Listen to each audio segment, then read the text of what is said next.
good morning. My name is Jürgen Steinmetz, and I'm joining you from World Tourism Network in Honolulu in cooperation with eTurbo News, live stream Hawaii News Online, and you see us on social media, and you can see us live also and be part of this live audience. Today we have an interesting panel, and we'll be talking about climate-friendly travel to zero. Before I introduce this panel and give my microphone to Professor Jeffrey Lipman in Brussels, I just wanted to remind everyone who is not a member of the World Tourism Network, you can actually join World Tourism Network complimentary now between now and the end of the year if you join by the 14th of June.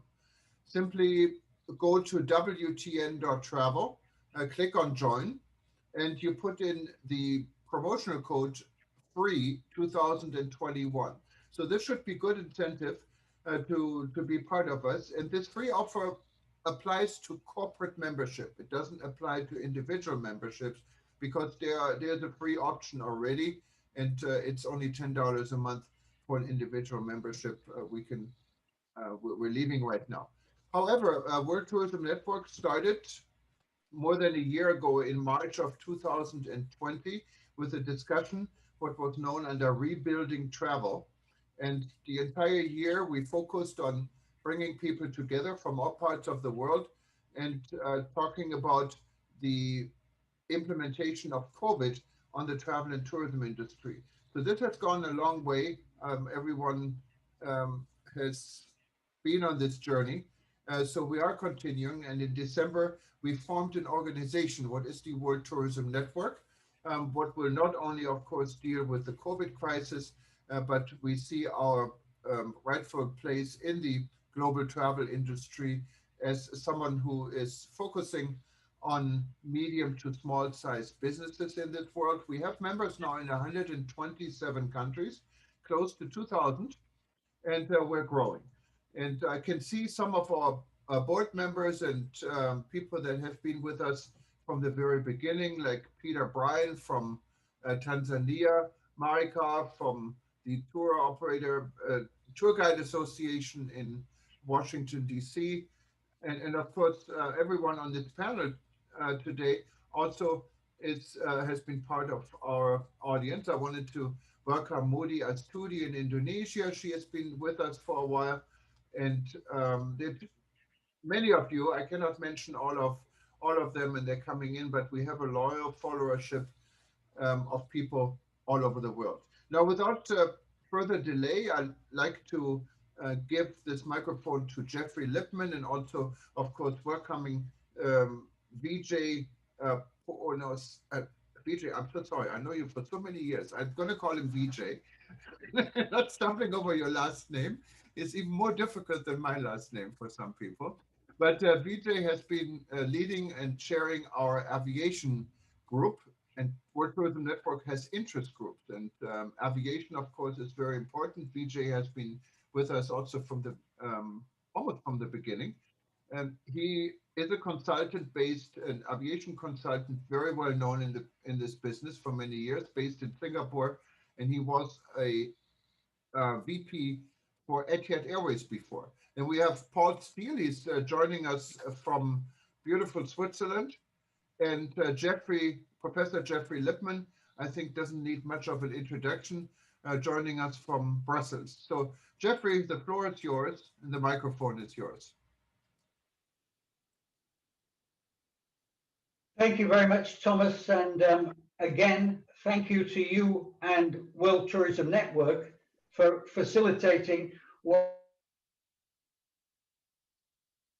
I'm going to call a fireside chat about the existential climate crisis and the place of aviation in that crisis, and particularly focusing on the challenges and the opportunities that are emerging in a post-pandemic period.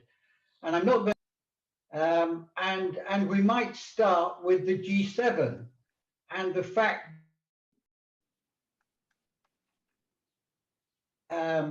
in the G7 communique, the climate crisis is identified as perhaps the greatest significant crisis facing humanity.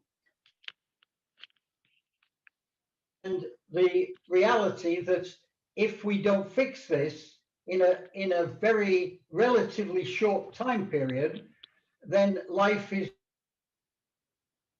to be what Rousseau called nasty, brutish, and short.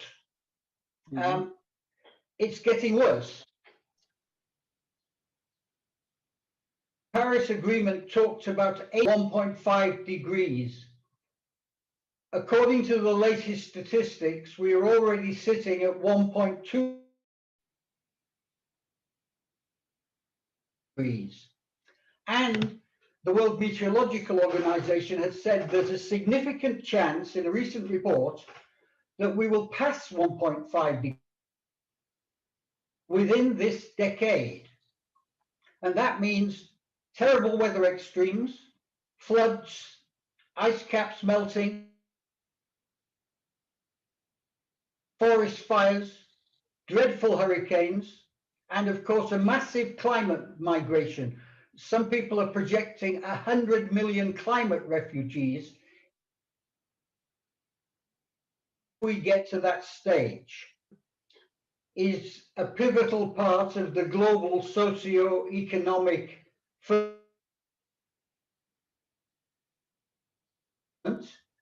I don't need to go into that for this audience, because we are all reading the figures about basically directly and indirectly 10% of the global economy. And what has been made even more clear by the pandemic is that the drivers of the economy, travel and tourism is one of the drivers. We are looking at a situation of a pandemic emergence, however long it takes, 1, 2, 3 years, nobody knows, which the Secretary General of the United Nations says of tourism, it should be safe, it should be sustainable, and it should be climate friendly. Now, in the NGO that I run, a testament to Maurice Strong, who was warning about the climate crisis 50 years ago, we are advocating a need for climate-friendly travel. That's a form of travel and tourism which is low carbon, which is to the Sustainable Development Paris 1.5 trajectory. At this moment, and I would add, we're also calling for absolute zero greenhouse gas by 2050. Let me repeat that. Absolute zero greenhouse gas by 2050. And for those of you who are following this story, that doesn't mean net zero, where you offset certain elements of your emissions, because clearly, if the world does not achieve that kind of balance, we're going to go into a dreadful, dreadful civilization-ending period. Aviation is currently somewhere between 2 to 3% of the total greenhouse gas and of the total carbon emissions. But it's also responsible for some other nasty stuff like sulfur and nitrous-based emissions, and for what is called radiative forcing. That's the impact of contrails and other disturbing effects at high altitudes. But the 3% is forecast to grow dramatically because every other form of human activity is looking for energy system. Every other form. So relatively, aviation, unless it can, is going to be emerging as an even greater climate challenge. And some studies, 15% by 2050 of global carbon will be caused by aviation.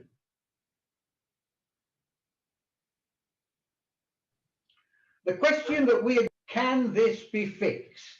Can this be fixed? We're going to talk about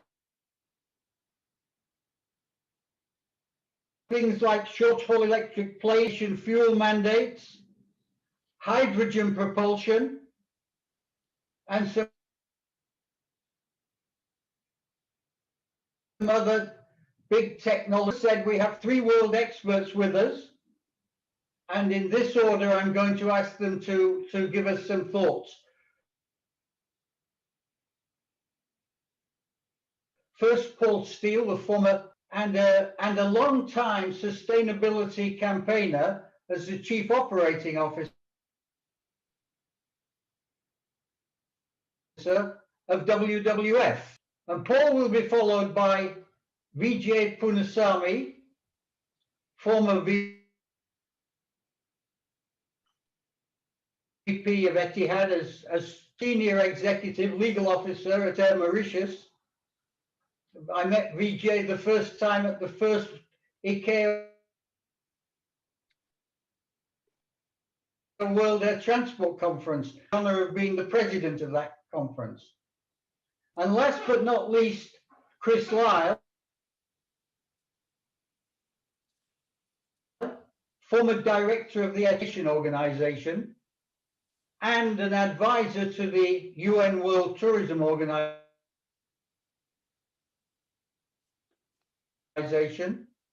and a man with whom I played rugby in Montreal many, many years ago. You're also welcome, Chris. So with that introduction, I'm now going to ask Paul. Jeffrey, if I can interrupt you a little bit. To give us... Jeffrey, I didn't want to interrupt you, but you're really coming in and out. We don't understand everything you're saying, but most. I don't know if you have a different internet you could possibly switch to. But I just okay, look, I'm going to introduce Paul Steele. I'm going to introduce Paul Steele, and I'm going to come in. I'm going to leave and come in on another line. Paul. All right, Jeffrey, thank you, and hi everyone. What I could say at the moment is that this is probably one of the worst times to be involved in aviation. The industry has gone through absolutely the worst crisis in its more than 100-year history. But I would also say it's a very exciting time for aviation because it means that there's new impetus in terms of where does the industry go from here. And I think one of the things that the current crisis has also highlighted, as Jeffrey referred to, is the need to take the issue of climate change even more seriously. So Jeffrey called this session Decarbonizing Aviation and the elephant in the room. And he's already defined the size of the elephant being 2 to 3% of global man-made CO2 emissions. But it's not the size that's the problem. The problem is the growth, because prior to the pandemic, the industry was growing its traffic by about 5% per annum and its emissions by about 3% per annum. The problem with that is that if you extrapolate that forward, even post-pandemic, you're going to see a doubling, if not nearly tripling of emissions between now and 2050.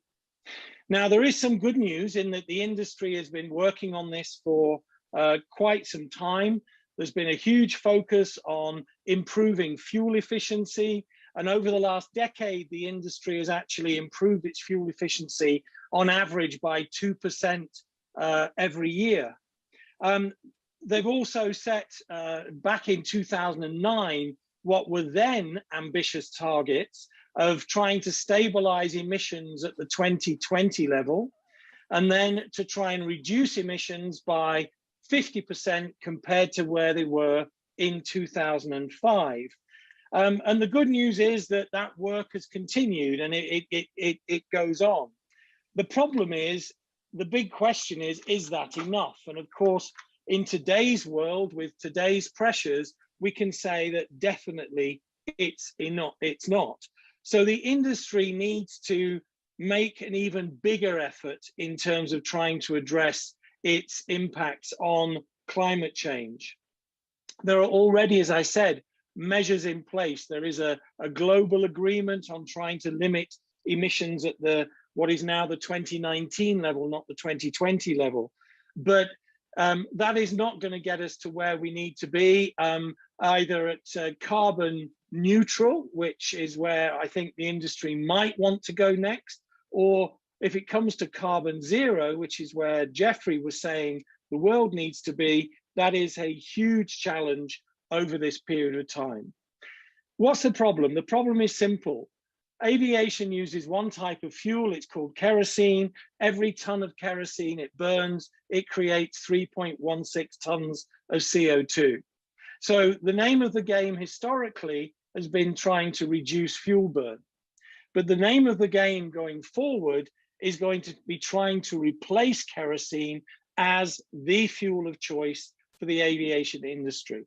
And here there's some really good news. So on the one side, over the last 10 years, there's been a huge amount of work developed.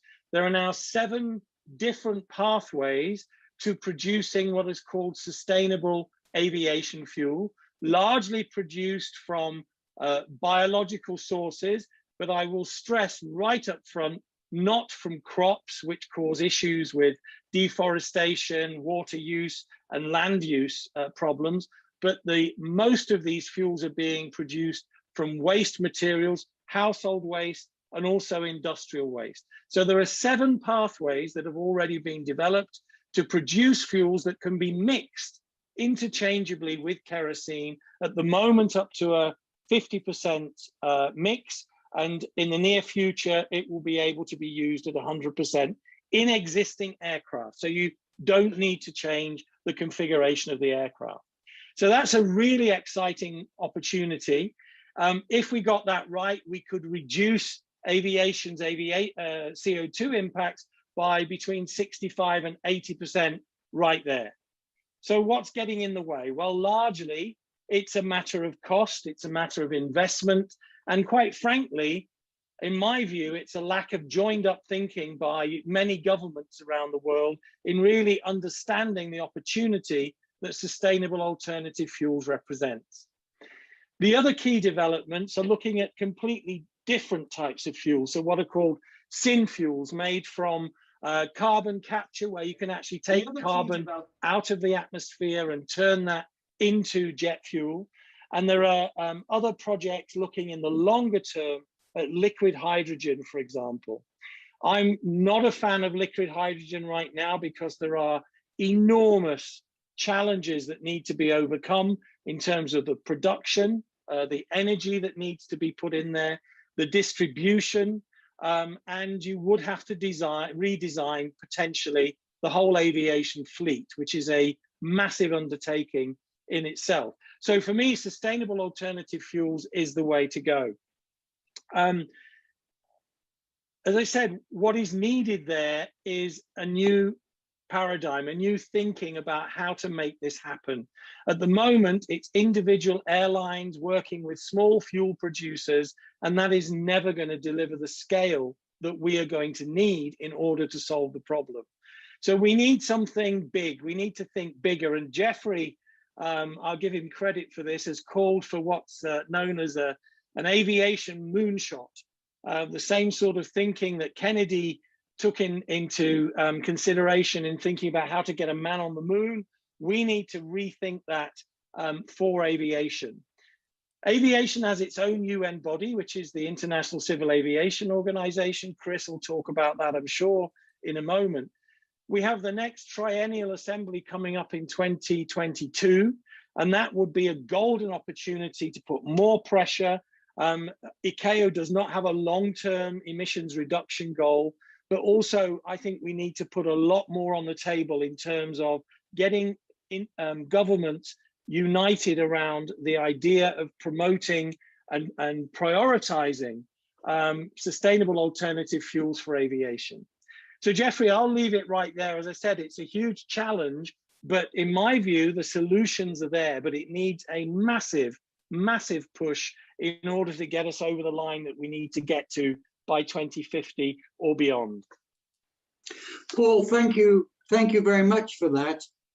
Before asking Vijay to comment, can I just ask you one line of questioning?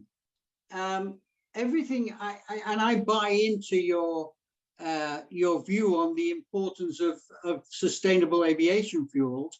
Everything I read says the roadblock is the cost is too high and the amount of supply is too low. And yet we're dealing with the biggest companies on earth, the fossil fuel companies. And I understand that the line that I'm hearing is the market size isn't big enough. But if aviation is so important, and if this is, you know, the lifeline for human communications, for any intercontinental interaction, isn't it the case that these massive fuel companies should do a hell of a lot more to produce that fuel, point one? And point two, shouldn't the airlines simply have to say, if to be climate friendly, we have to have this fuel, if it's more expensive, the fares have to go up?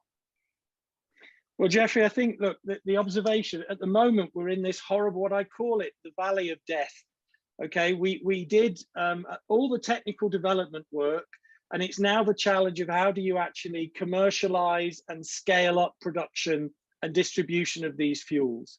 And that's where we are right now. So what we've got is small scale, and small scale means expensive. The challenge is to scale up, the unit costs come down, and it becomes much more competitive. There are already a couple of projects out there that actually are getting close to price competitivity, which is good. The problem, as you've highlighted, is it's not the big oil companies that are playing in this space. They're tinkering in the space, but they're not committed to this space. Where all the developments going on are new players, companies like Velocis, LanzaJet, Sky Energy. These were people that didn't exist 10 years ago, but they're the ones who pioneered all the technical work in terms of trying to get these projects off the ground. Where we're seeing a difference is when governments get involved to actually facilitate those projects through either investment guarantees or putting the right policy frameworks in place. And we need more of that, and we need some clarity in terms of how those policies could be put forward. And again, you know, you could pressurize the fossil fuel companies by putting in fuel mandates. Because the price differential at the moment is between 3 and 5 times the cost of kerosene, if you put a too big a mandate, then of course fares would go up. I shouldn't say this, having been in IATA for 13 years, airlines don't like the idea of fuel prices going up, but I think in moderation, it's something that could be passed on to the passenger, and the passenger would understand. But the problem at the moment is there's no government, if you like, thinking and safeguards around that it wouldn't get out of control. Paul, I was in IATA for 20 years, and I'm reminded of the expression that politics is too important to be left to the politicians. And sometimes I think that the price that airlines have to pay may be too important just to be left to the airlines. And if the prices go up, there's a lot of environmentalists out there who will say that's not a bad thing, because it's going to mean that the demand is going to move more stably and have less of an adverse impact on the environment. But I'll leave it there. Well, can I just make one point on that, Jeffrey? Course, let's not forget that it's not just about people flying in aircraft. Aviation transports 35% of world trade by value. So if you increase fares, you increase cargo prices, you increase the cost of trade. So it needs to be done in a balanced way. It's not just a simple, let's put the price up, less people will fly, we solve the environment problem. No, if I had a magic wand, I would say, let's put the price down and put the pressure on the fossil fuel companies. I can't feel much sympathy for them. Okay, good. Okay, Vijay, would you like to join this conversation and give us your views, which is the views of a practitioner, a man who's been running an airline, more than one airline, 3 airlines. Thank you very much, Jeffrey, and great to see all our friends on this call. I think that there are a few givens which must probably accept and move on from immediately. One is that the aviation industry, airlines, have played a significant role in the socio-economic growth of the world and of tourism as a sector in particular. Second, that COVID has decimated the airline industry, which is still licking its wounds as we speak. However, those two facts do not obviate the other fact, which is that COVID has in many ways awakened people's awareness about two significant things. First, personal health, and that includes the impact of pollution on one's health and immediate surroundings. And secondly, on the environment and on the need to safeguard our environment, because obviously with COVID, people have had more time to appreciate the beauty and the serenity of the environment, given that industries were slower and therefore the impact was less felt during those times. So I think the issue of the environment is clearly now at the forefront of everybody's mind. That's why the G7 have focused on it. That's why we're having this panel.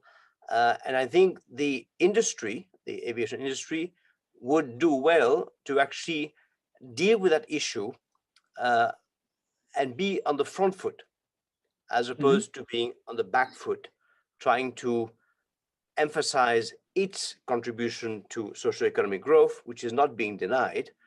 But I think it also needs to step up to that particular challenge today. Okay, in 2016, ICAO came up with the sought to improve the aviation fuel efficiency by 2% per year, and had this global aspirational goal of carbon neutral growth from 2020, now 2019 onwards, with more fuel efficient aircraft, technology, with development and deployment of sustainable aviation fuels, improved air traffic management, market-based measures, like its CORSIA, Carbon Offsetting and Reduction Scheme for International Aviation. Now, let's also recognize one thing, and I think if we go out of our aviation bubble, we will hear a lot of people criticizing offsetting as a means for companies to, in a way, pay lip service to the need for environmental responsibility whilst avoiding any meaningful action on net emissions reductions. I mean, Greenpeace was quoted as saying, and I'll quote it here, that this whole strategy is a flight of fancy. Carbon offsetting is simply an excuse to carry on with business as usual, while shifting the responsibility to cut emissions to someone else, somewhere else, and some other time. It's greenwash, pure and simple, and ministers should be wary of lending it any credibility, end of quote. Now, you may recall that IATA's AGM last November, the airlines reiterated the industry's commitment to carbon neutral growth from the start of 2021 with CORSIA, to cut net CO2 emissions to half by 2005, half the 2005 levels by 2050, and to explore pathways to zero net emissions by 2060-65.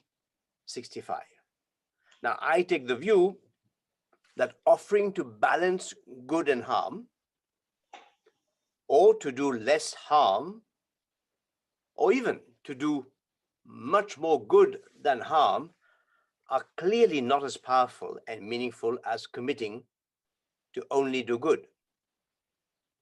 And for me, COVID-19 has led to aviation's CO2 emissions to drop by 60%, according to the Global Carbon Project.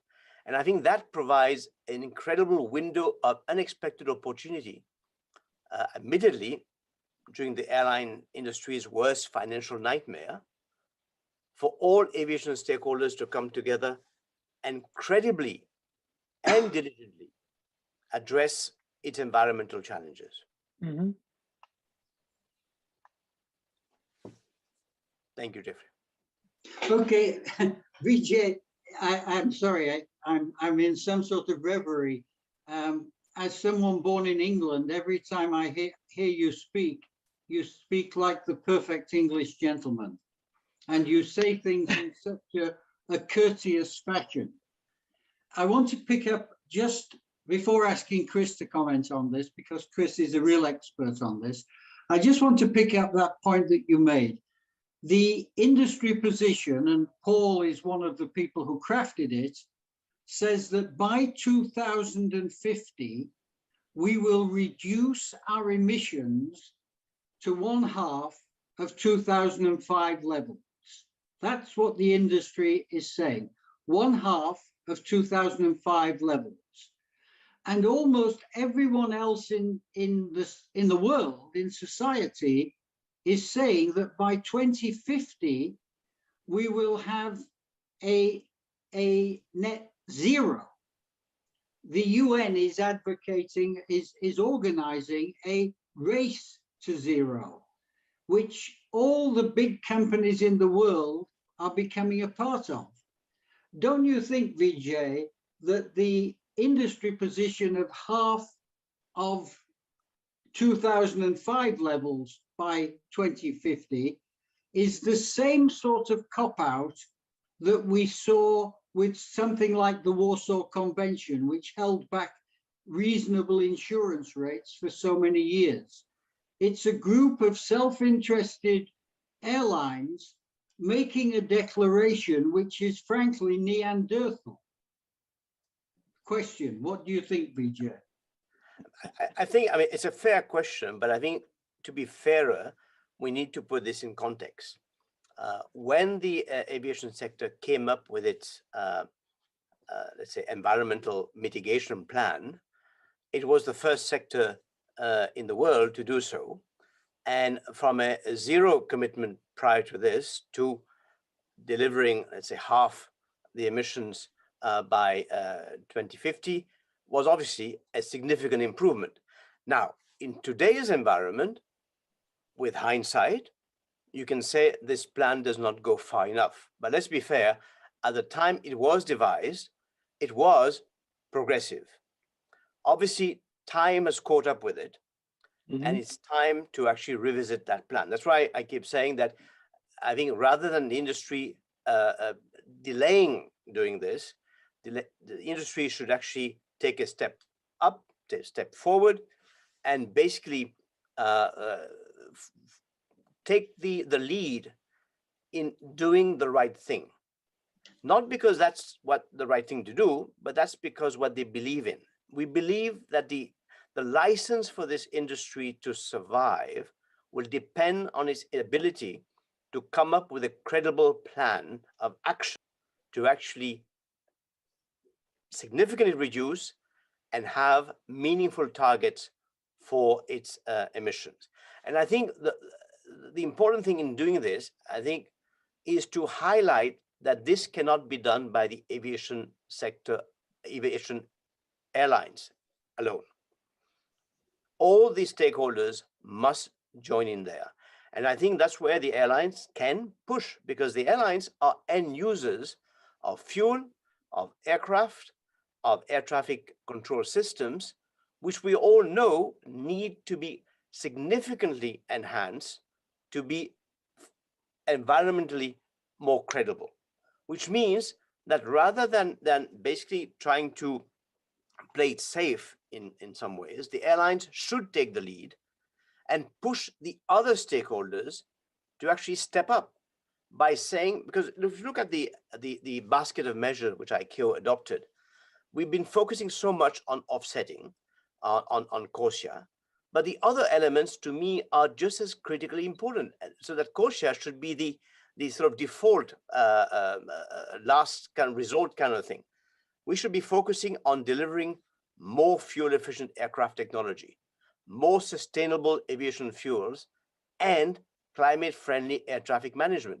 If we were to focus on those three things, and that means the airlines pushing for all the other stakeholders, governments, air traffic control managers, aircraft manufacturers, the research body. I mean, you can see how when the world is motivated and organized, research and development can actually be fast-tracked. We've just seen it at play with COVID, which means that we need to have a target, a commitment that I think will then drive the resources. Mm-hmm. It will drive government's focus and commitments. I think the airline would do well to actually take that lead rather than stick to a pre-COVID commitment, which as obviously is already past its sell-by date. Yeah. The reason why in 2015 I proposed to the Arab Air Carriers presidents the idea of a moonshot, it was exactly for the reasons that you've described. The ecosystem for air transport is very disparate. Governments have a huge role. Air traffic navigation people have a huge role. And as you put it so clearly, if there was a holistic approach, then that would put so much more intelligence and pressure to bear on changes. But just to ask you one last question before passing on to Chris, don't you agree that if the airlines are to take the lead, they could join everybody else in the world by accepting an ambition, and this is only an ambition, to have zero carbon, indeed zero greenhouse gas, by 2050. And that would be the first thing. And Willie Walsh, a new Director General at IATA, has a wonderful opportunity to bring that kind of thing into play. Would you agree with that, Vijay? I think it's time for a bold move. And I think credibility is key, even more so in today's environment than ever before. So if the airline sector wants to be taken seriously on this subject, it really has to up its game. What it came up with 10, 15 years ago is no longer going to be seen as even an aspiration. So we need to actually go up and actually identify what is that long shot, you can call it a moonshot, which the airline needs to commit to, and then work with the others to identify who needs to do what by when to reach there. Because the airlines alone will never reach there. But the airlines can actually be the one taking the lead to actually identify that challenge, and even as a moonshot, put it there as a moonshot. This is not saying we have a pathway to it, but it needs to be identified, and then the resources need to be mobilized accordingly. That is what will drive change. I mean, that's how we got to the moon, or the Americans got to the moon. Somebody identified this aspirational goal, and then everybody started working on it. So we need that kind of leadership. We need that kind of inspiration. We need a moral leadership on that issue, not a commercial leadership. I'll take that as a yes, Vijay. That's a definite yes. Okay, Chris, the floor is yours. There's nobody better positioned in the world than Chris Lyle, because not only was he the leader of ICAO's efforts in this field in the 1970s and 80s when we were in Montreal together, but he's also one of the best analysts that there is of the aviation world. Chris, the floor is yours. I'm very grateful that you changed your plans to join us tonight.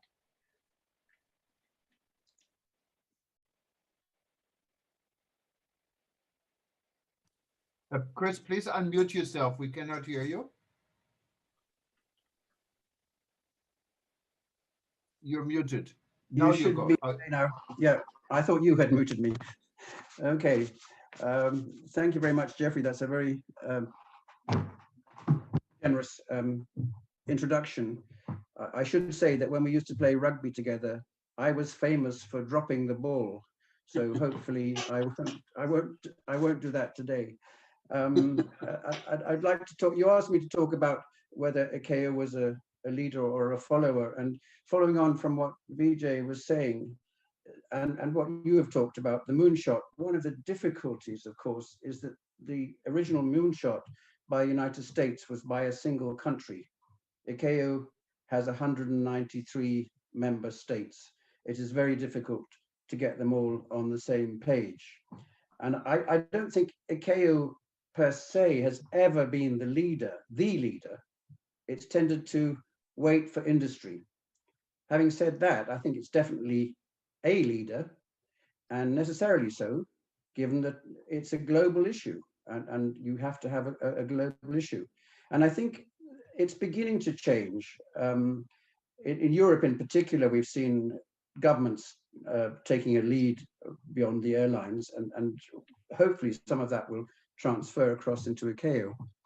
But one of the issues that ICAO has, it's a global issue, as I mentioned, but there are two basic principles which clash. One is the United Nations Framework Convention on Climate Change, which talks about common but differentiated responsibilities. And ICAO, under the Chicago Convention, has an issue of equal application.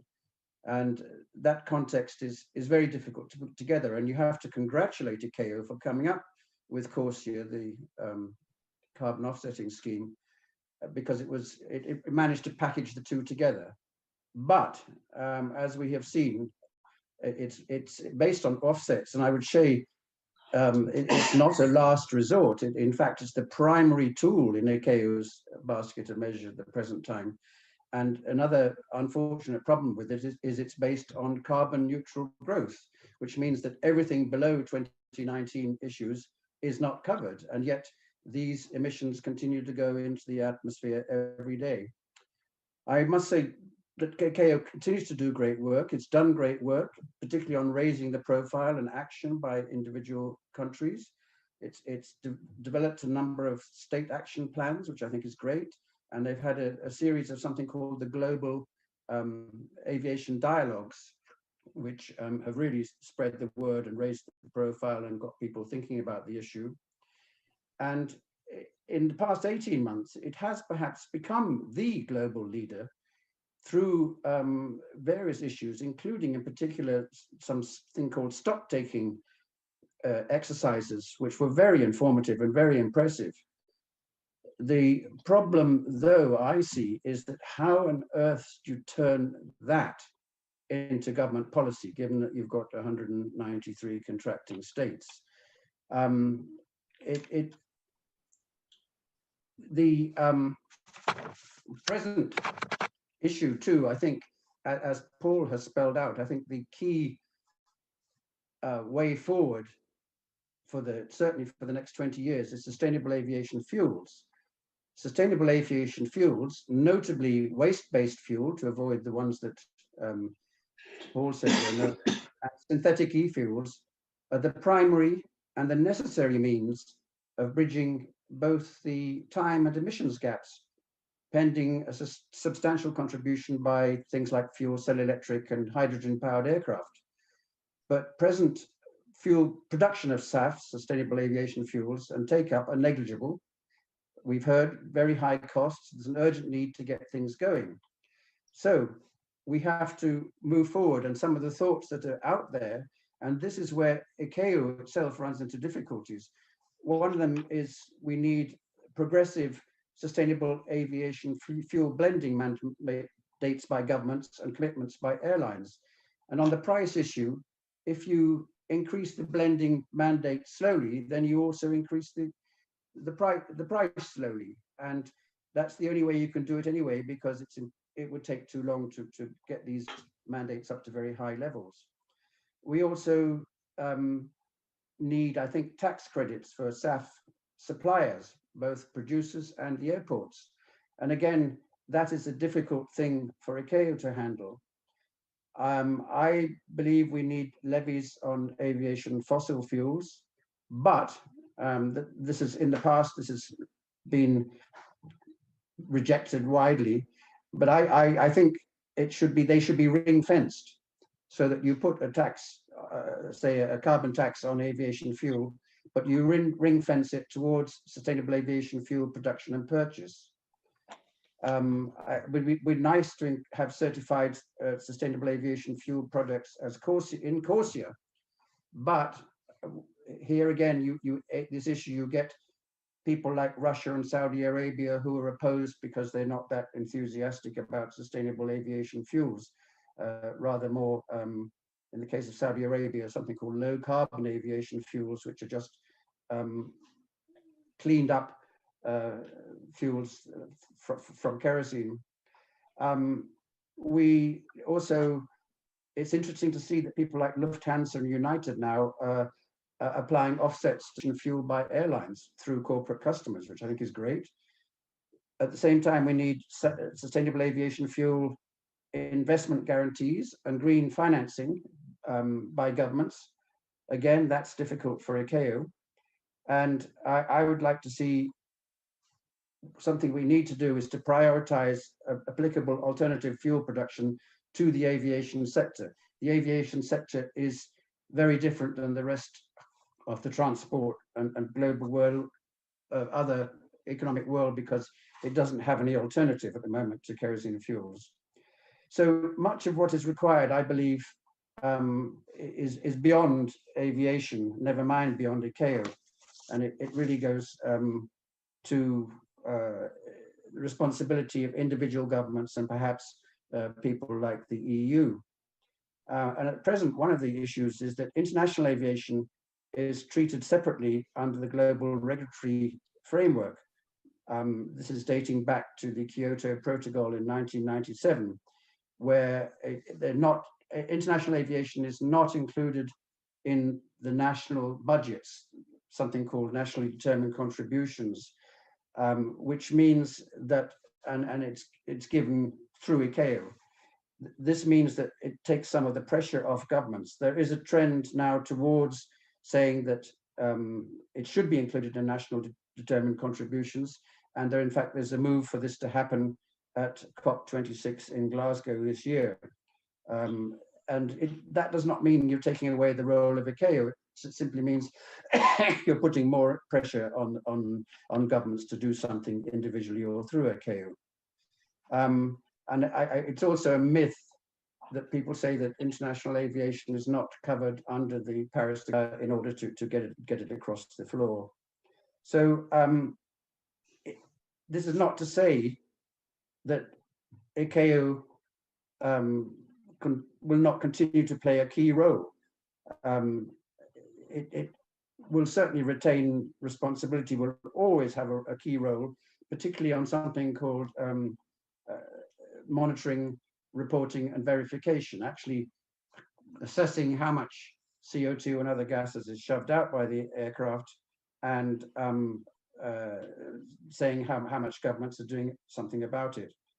But perhaps a slightly changed role is required in regarding the global policy, and a different relationship between ICAO and the UN Framework Convention on Climate Change. So I'll stop there, Jeffrey. Okay, thank you. I'm reminded of a conversation that I had with the late Peter Sutherland, who you may remember was the in his final career after being an EU commissioner, was the head of the World Trade Organization. And I knew Peter very well, and we were having lunch in Geneva, and we were discussing the fact that the airlines were pressuring at that stage that aviation should not be included in the World Trade Organization. And if you talk to many people, they'll say, well, it's not included. And Peter Sutherland said to me, if I had $1 for every industry who came to me and said we shouldn't be included because we have different characteristics or we have special characteristics, I could retire tomorrow and we'd have no GATS agreement. And I think what you've just described, Chris, is one of those situations where the existential issue of climate change is not being dealt with from a policy viewpoint in ICAO. It's being dealt with in the UNFCCC, the UN Climate Agency, under the Paris Convention. And I think that the important though the Chicago Convention and ICAO is, if the issue is an existential issue, there isn't any real reason why aviation should not also be included in the nationally determined contributions. And the second point I'd like to make is, if the G20 took a political position that they thought that they needed to accentuate sustainable aviation fuel in the same way that President Biden is accentuating infrastructure and build back better, I can't believe that the supply and the price question wouldn't be solved, even if, as I say, the consequence is the price is higher, so long as there's adequate supply. And I make my point again, that the big fossil fuel companies, the most rich companies in the world, are making arguments that say things like, well, aviation's such a small part of the total mix, is just bullshit. Anyhow, at this stage, I'm going to open the floor for comments and thoughts and views from anybody here. Thomas has shown himself to be very adroit in these sessions at allowing and encouraging people to participate. So I'm going to ask, if you'd like to make a comment, there's some device that lets you raise your hand, and Thomas and I will keep a check on you, and the floor is yours, and we'll have 20 to 30 minutes of exchanges, and then we'll bring this to an end, because more than an hour on Zoom puts people to sleep. Yeah, you can, Jeffrey. Yes, thank you. And you can actually just click on the hand raising symbol, and we indicate that you wanted to say something, and we give you the floor. Maybe in the meantime, I'd like to recognize and maybe welcome and give him a chance to say a few words. Dr. Taleb Rifai, who was the former Secretary General of the UNWTO and is our co-chair since we started this discussion. And I think he's joining us from Amman, Jordan. Hi, Taleb.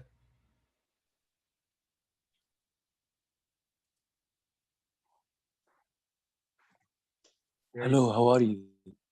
Am I heard now? Yes, we can hear you. How are you? Okay, thank you so much. Thank you so much, Jürgen. You're always coming up with good, beautiful initiatives, especially with Jeffrey. I want to praise Jeffrey first for his commitment, lifetime commitment to the issue of climate change.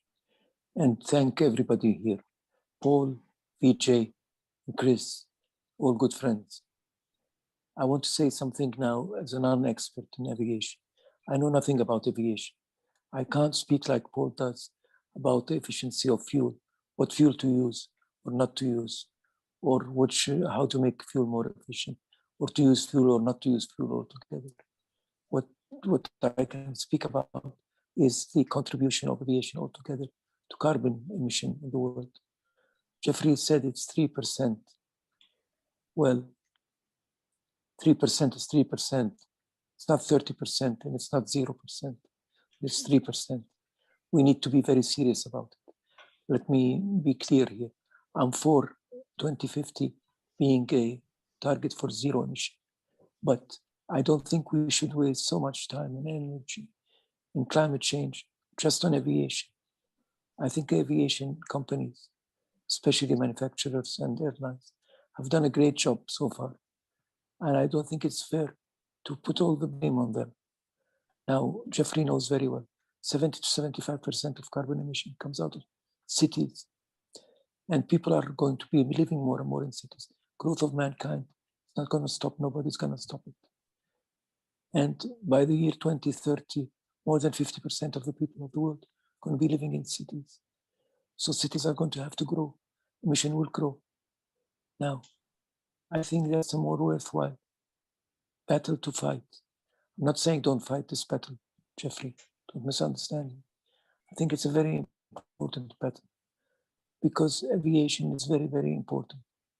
I think we should concentrate more on manufacturers rather than on airlines themselves. Manufacturers can come up with good, innovative ideas about this. But let's put things into real perspective. It's 3% we're talking about, 3.5%, 4% of total carbon emission. Now, shouldn't we be concentrating more on skyscrapers? Skyscraper, for example, in a city could be a disastrous energy consumer, and it could be at the same time the best solar collector in the world, or the best vertical garden in the world. That's what I want to add here from a non-expert perspective. Thank you so much, Jürgen, for allowing me to speak. Thank you. It's always a pleasure, Taleb, to listen to you. We worked together for many years at the UN Tourism Organization, and you always had a capacity to bring a slightly alternative position onto the table and to force people to have to take account of it. And it's good to see you looking so well, and good to see you home in Jordan. Thank you. One of the points that you made, I agree with you, the carbon issue around buildings and cities is immensely significant. And, you know, the climate people's vision is we have to deal with that as well. And they have mechanisms for dealing with that. The problem, as Paul outlined on aviation, is not the 3% that it is today, but the 15 to 20% that some of the studies say it can be if we don't find a solution to our problem. Skyscrapers have a solution to their problem. And it seems to me, just trying to be totally dispassionate, we all want aviation to succeed. And I think I'd like to throw back to Paul and to Vijay, your point, where you said that the manufacturers have a big role to play here. Airbus has announced that it will have an all-hydrogen plane by 2035. That is great. Boeing has announced that it will have a 100% sustainable aviation fuel compliant fleet by 2030.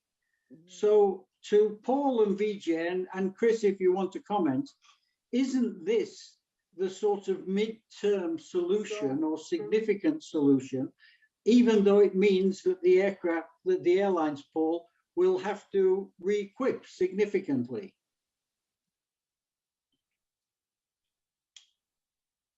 Paul? Okay, I'm here. I think, look, Jeffrey, I mean, I concur with everything that really has been said in terms of it's time for the industry to take another big leap forward and hope that the governments in ICAO will somehow find a way of at least leaping half as far. And we have an opportunity next year at the Triennial Assembly to do that. You know, if you look at everything that's out there, and, you know, I've heard about electric aircraft, and it's probable that there will be short-haul electric aircraft for maybe 100 people that can fly for an hour by, say, 2030, 2035. But that's not solving the long-haul issue, and the long-haul issue is the big issue.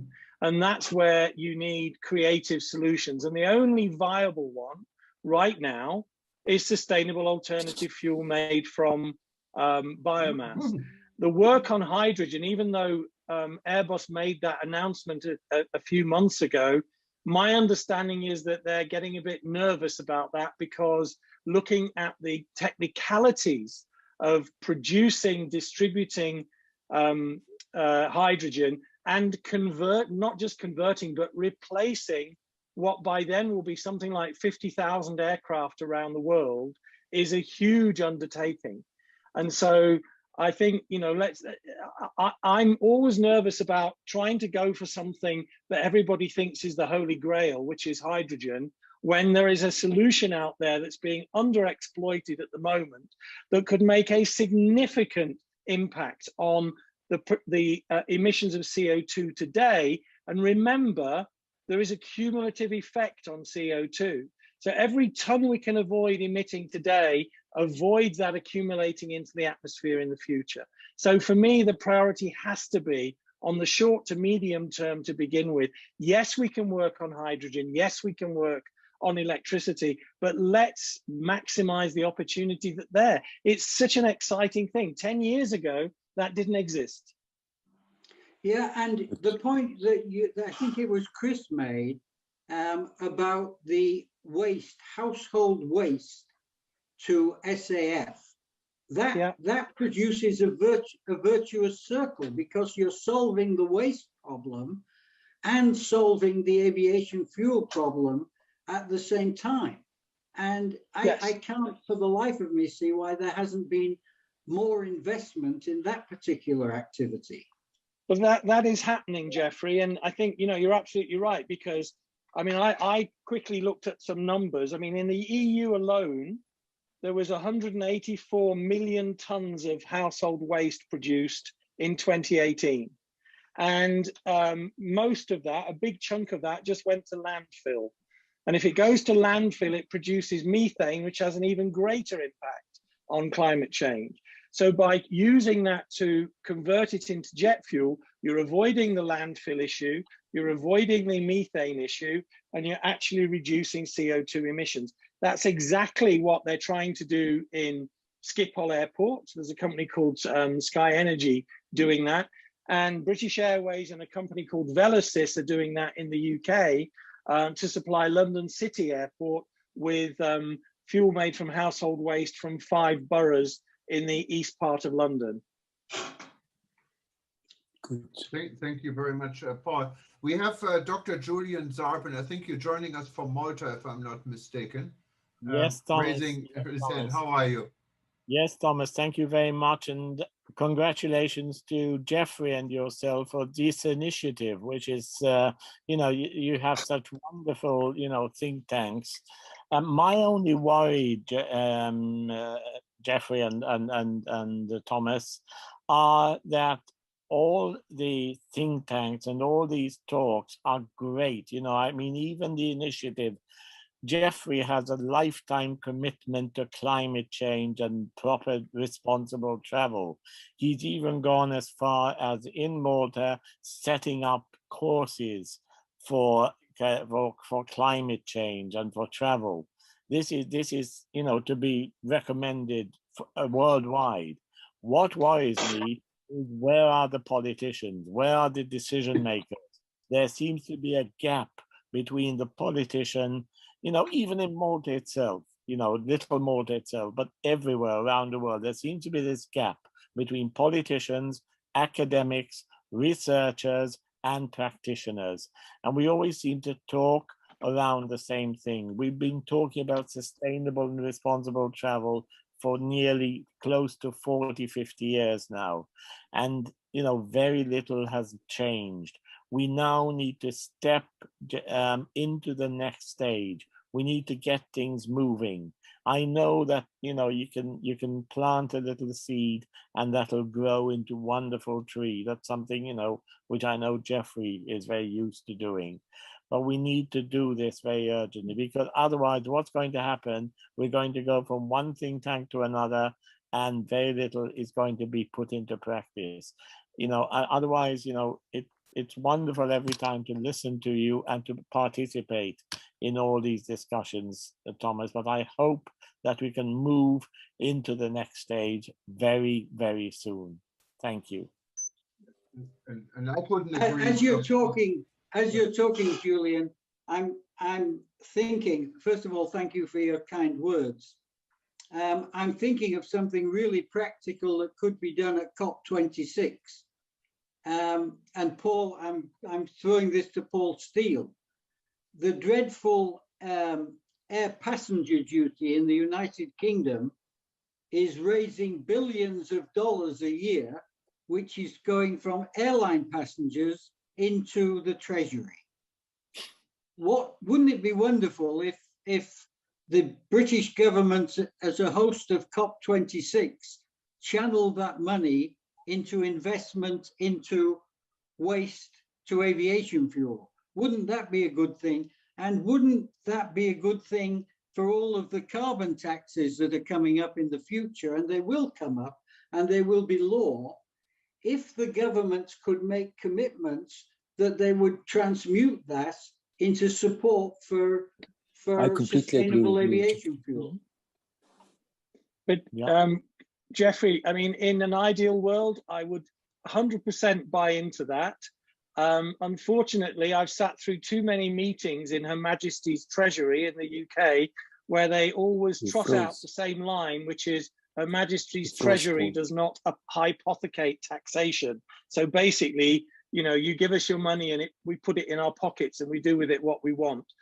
Chris and I have talked about this as well. I mean, this would be a fantastic solution to financing and providing the capital necessary for the moonshot on sustainable alternative fuels. But I may be a little bit more jaundiced in my expectations that governments may start actually, if you like, labeling their taxation for specific purposes. But it would be a fantastic solution.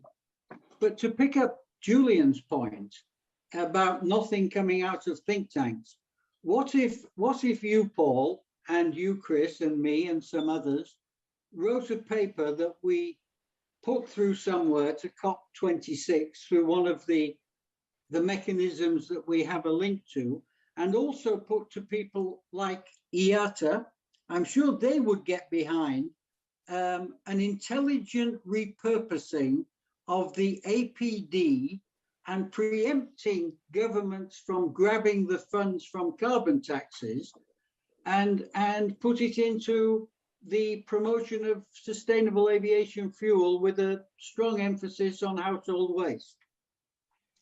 How about doing that, Paul? I think it's a good idea.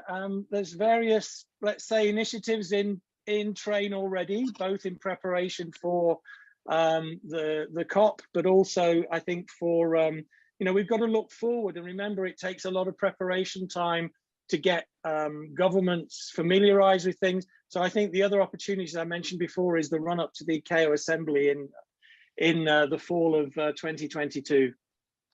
Yeah, can I take that as a qualified agreement? Oh, so more than a qualified agreement. Excellent. But yeah, perhaps, and Jeffrey, and Jeffrey, Chris, you're leading our interest group on green, so this would be a very good opportunity also to let us know, and we can give it some publicity. And well, I think the people that we have on this panel, and throwing this out to anybody else who's listening, I don't think it would take more than a week to produce a thoughtful paper on creating a financing mechanism for sustainable aviation fuel that would make it much more feasible. And then we all have links to institutions, and I think we could put some public pressure on this. And Thomas, I know that you would be willing to take this up as a WTN initiative. And it answers Julian's point about let's do something out of one of these sessions. No, great idea. And yeah, but I think, Jeffrey, it's important to recognize that, see, action is important. And I think your suggestion about doing a paper, I would say is critical to put it in a wider context as opposed to focusing on financing. Because for me, the financing will focus the minds of some in a positive way or in a negative way, because you always have people who are mindful about costs of travel and so on. But if you were to put it in a wider context, that See, by the end of 2019, aviation emissions were 70% higher than they were in 2005, and they were expected to grow by 300% by 2050. So we really want the whole world, including the aviation sector, to recognize that this was a path, a perilous path.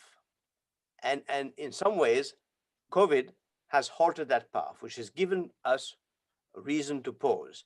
So we should not waste that pause by trying to get back on the same path we were before. And I think to Julian's point, which I think is critical, that we should recognize that a holistic approach is necessary, because no one stakeholder can fix this. And no one stakeholder has all the solutions. Even when the manufacturers say that they will provide aircraft, which will be possible to have 100% sustainable alternative fuels, that's not enough, because somebody needs to produce that fuel, somebody needs to buy it.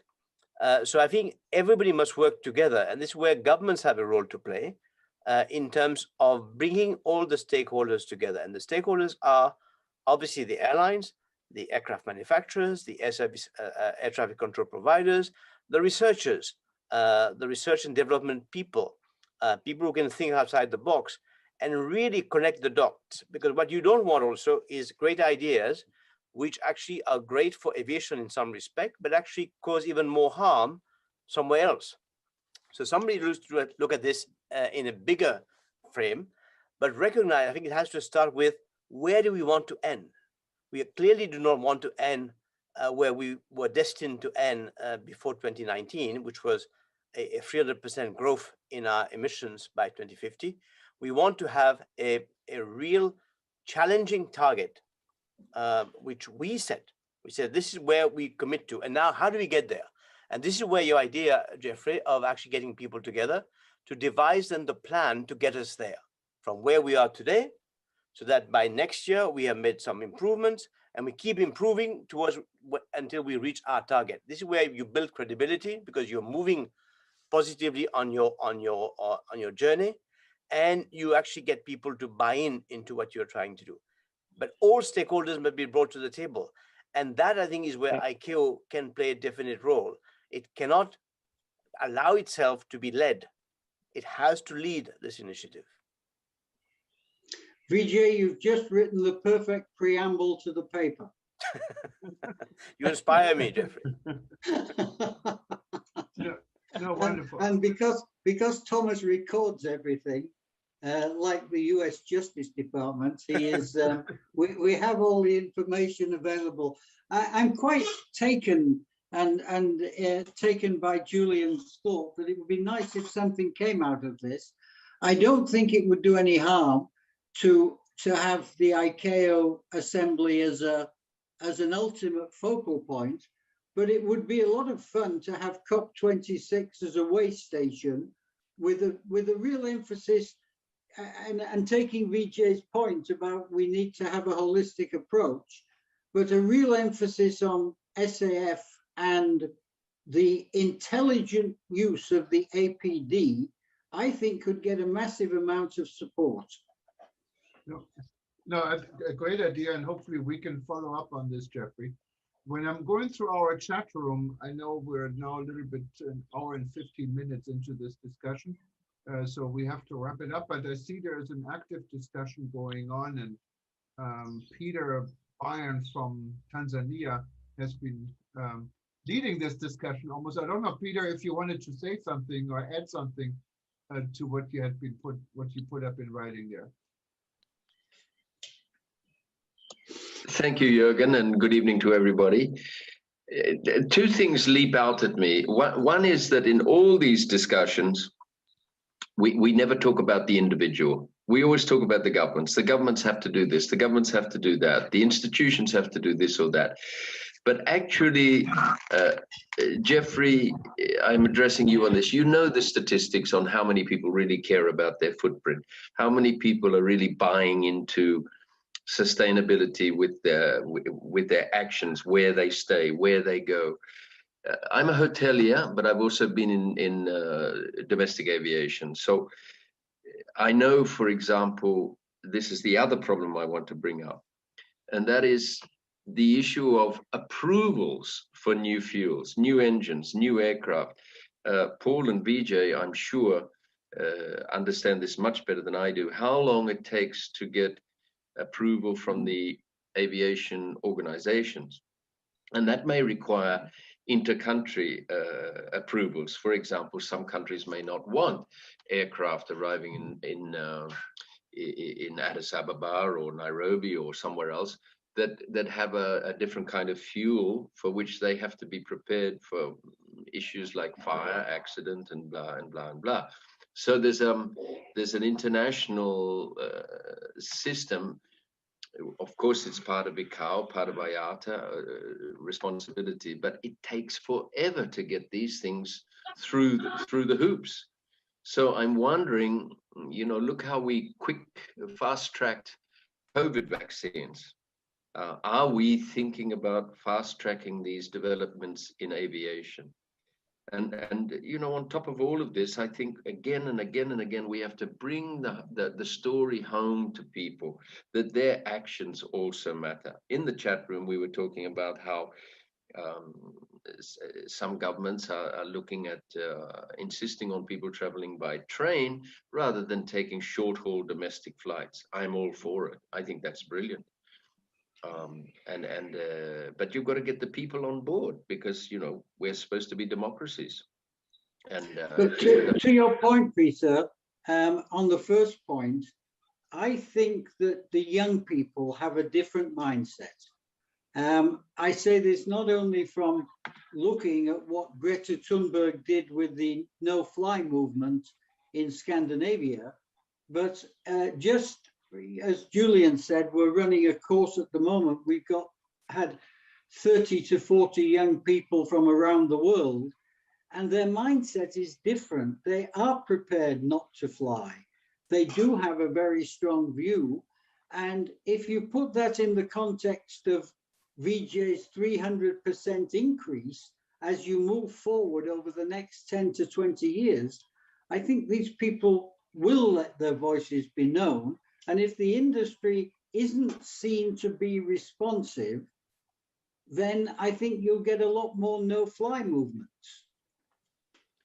Yeah, as somebody with a 22-year-old daughter, I'm fully with you. But unfortunately, the people who have the spending power to travel and to move around, whether it be business travel, and don't forget the business travel, and as Paul said, don't forget the cargo, they're not young.